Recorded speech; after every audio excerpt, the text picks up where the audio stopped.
mid-2021, the Mars 2 crew was training for their upcoming departure from the world space station when they received astounding news from the Mars 1 mission. They had found a potentially huge source of water ice on Mars. Shortly after the mission was supposed to have investigated the site, they received a second message from the mission's commander, Luke Graham, saying everyone else had died in a freak event and that his Earth return vehicle was crippled. He was stranded. The Mars 2 mission was then modified with reduced payload in order to leave ahead of schedule, with a new mission to deliver replacement electronics to repair the ERV and rescue Luke. The most striking component of the spacecraft was its centrifuge, intended to provide artificial gravity to reduce health issues during the long voyage to Mars. This roomy centrifuge contains the crew's sleeping quarters and eating area, as well as exercise and medical equipment.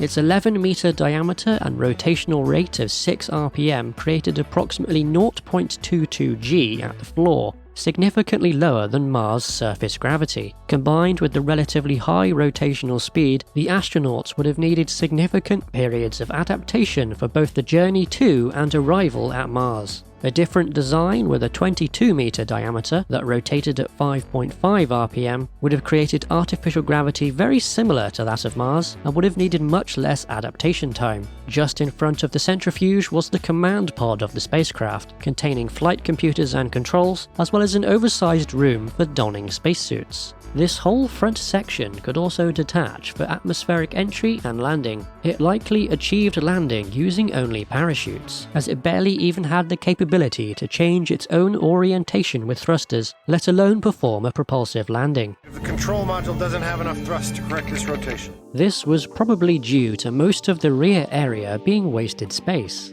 though perhaps this volume was intended for scientific payload that was left behind. This empty area would also be extremely awkward or even impossible to move around in after landing. Some of the computer interfaces in the rear of the command pod used touchscreens. While there are touchscreens in use in real-life spacecraft, they are only to be used for controlling the spacecraft as a backup on an otherwise autonomous vehicle, and the crew still has some physical buttons available. However, since the Mars 2 crew was running a simulation at the time, it may be that the real version of functions that were being performed used a different interface on the flight deck.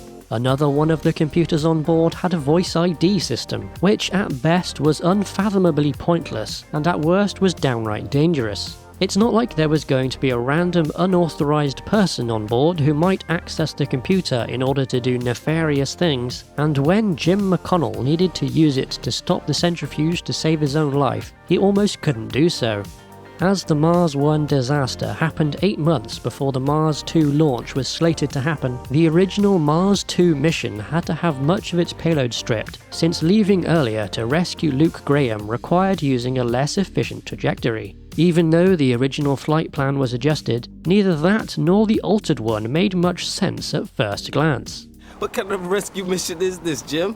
Before the change in mission, the Mars 2 spacecraft had no way for the crew to return to orbit, since the command capsule was likely intended to parachute to the surface like the resupply module. It is possible that the return vehicle was supposed to be on its own flight to Mars and was just unseen due to the expedited timeline. This also explains why Earth didn't simply send a fresh ERV to collect Luke Graham, as there may not have been one available, whereas Mars 2 was. This does bring into question the plan for the safe return of the Mars 2 astronauts, assuming that they found Luke alive and well and could repair the ERV. Presumably, it only had 4 seats on board for the original 4 Mars 1 astronauts, but there would have been 5 people returning from the rescue mission. Perhaps the Mars 2 personnel were supposed to stay behind and take over custodianship of the base while awaiting their own return vehicle. While on that subject, the ERV does seem to be extremely small for what was supposed to be a 6-month-long trip back home.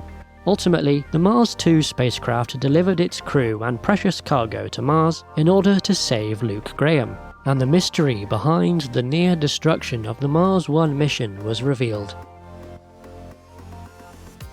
If you enjoyed this video, please leave a like and consider subscribing for more. Thanks!